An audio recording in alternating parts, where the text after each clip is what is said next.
आज आहे 30 जुलै 2024. आजपासूनचा परत शेतकऱ्यासाठी अंदाज देत आहे आणि हा माझ्या शेताचा प्लॉट आहे आणि या शेतामधून तुम्हाला अंदाज सांगणार आहे.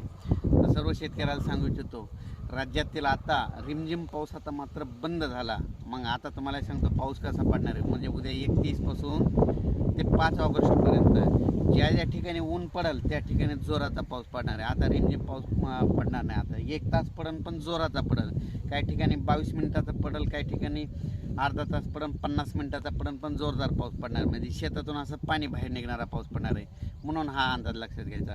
म्हणजे सांगायचं झालं तर 31 जुलैपासून ते 5 ऑगस्ट दरम्यान राज्यामध्ये चांगला पाऊस पडणार आहे. म्हणून हा अंदाज लक्षात घ्यायचा. तर राज्यामध्ये सांगायचं झालं तर विभागवाईज सुरुवातीला घेऊ. राज्यात आता 5 ऑगस्टपर्यंत राज्यामध्ये म्हणजे कसा पाऊस पडणार आहे. सुरुवातीला आपण पूर्व विदर्भाकडून घेऊ.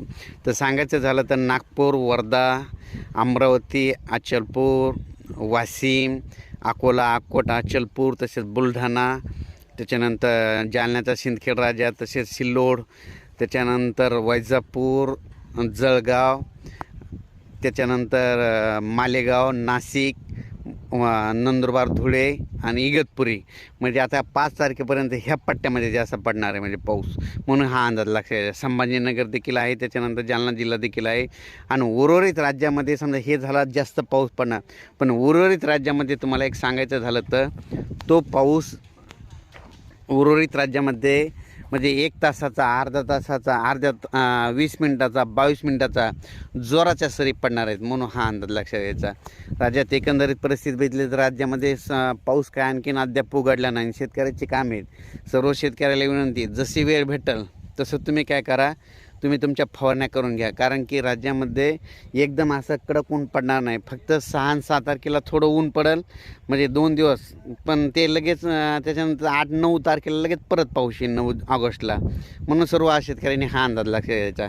राज्यात एकंदरीत परिस्थिती झाली तर सांगायचं झालं तर तुम्हाला एक सांगू इच्छितो की राज्यामध्ये बरेच जण म्हणतात ऑगस्टमध्ये खंड पडणार आहे. तुम्हाला एक सांगतो खंडमध्ये खंडमध्ये किती दिवसाचा पडणार आहे. तर तुम्हाला एक सांगतो खंड हे कसं असतं, 21 दिवसाचा असतो, कधी 42 दिवसाचा असतो, कधी 35 दिवसाचा खंड पडतो. त्याला खंड म्हणतात. 1-2 दिवस पाऊस बंद होणे त्याला खंड म्हणत नाही. तर तुम्हाला एक सांगतो की राज्यामध्ये ऑगस्टमध्ये देखील राज्याची गोष्ट सांगितली तर राज्यामध्ये इकडल्या तिकडल्या भागात पाऊस चालूच राहणार आहे. आता काय झालं की आता सांगली साताराचा टप्पा खूप मुसळधार कोल्हापूरकडे पाऊस पडला. आता तिकडला भाग सोडणार आहे ना, आता उत्तर महाराष्ट्र, विदर्भ, पश्चिम विदर्भ इकडला भाग धरणार आहे. म्हणून हा अंदाज लक्षात द्यायचा. आणखीन सर्व सांगायचं झालं तर ऑगस्ट महिन्यामध्ये तुम्हाला एक सांगू इच्छितो राज्यामध्ये म्हणजे राज्यासहित देशामध्ये सुद्धा पाऊस पडणार आहे. आणि आणखीन एक खास करून जे कांद्यावाले शेतकरी आहेत त्यांच्यासाठी एक तुम्हाला एक माहीत असं म्हणून सांगतो की राज्यामध्ये ज्यावेळी समजा ह्या आपलं ऑगस्टमध्ये मध्य प्रदेशचे कांदे काढायला येतात आणि मध्य प्रदेशमध्ये जर ऑगस्टमध्ये चांगला पाऊस पडला तर तिथल्या शेतकऱ्याचं कांद्याचं नुकसान होतं आणि महाराष्ट्राच्या शेतकऱ्याचा कांद्याचा भाव वाढतो. म्हणून हे एक सर्व शेतकऱ्यांनी कांदेवाल्यांनी लक्षात घ्यायचं. त्याच्यानंतर परत एक आणखीन एक सांगतो, 20 ऑगस्ट ते सप्टेंबर महिन्यामध्ये आंध्र प्रदेश, तामिळनाडू, कर्नाटक, तेलंगणा त्या भागातला कांदा काढायला होतो. जर सप्टेंबर महिन्यामध्ये ऑगस्ट आणि सप्टेंबर महिन्यामध्ये जर तेलंगणा, आंध्र प्रदेश, कर्नाटकमध्ये पाऊस पडला तर तिकडल्या कांद्याचं नुकसान होतं आणि महाराष्ट्राच्या कांद्यावाल्याला फायदा होतो. आणि जर आपला महाराष्ट्रातला कांदा काढायला आला ना, आपल्या इकडे पाऊस पडला तर त्यांचा फायदा होतो. म्हणजे हे सगळे गणित निसर्गावर अवलंबून आहेत. यापुढं म्हणजे हे सरकारला विचारायची गरज नाही कांद्याचा भाव कधी वाढणार नाही. फक्त एक गोष्ट लक्षात ठेवायची, आंध्र प्रदेश, कर्नाटकमध्ये कधी ऑगस्ट आणि सप्टेंबरमध्ये पाऊस पडतो आणि हा ऑगस्ट महिन्यामध्ये मध्य प्रदेशमध्ये कधी पाऊस पडतो. तर तुम्हाला एक सांगू इच्छितो, आता ह्या मध्य प्रदेशमध्ये जवळपास आता म्हणजे ह्या ऑगस्टपासून म्हणजे खूप जोराचा पाऊस पडणार आहे. म्हणून तुमच्या कांद्याचा भाव वाढणार आहे. म्हणून हे तुम्हाला एक माहीत असं म्हणून सांगितलं.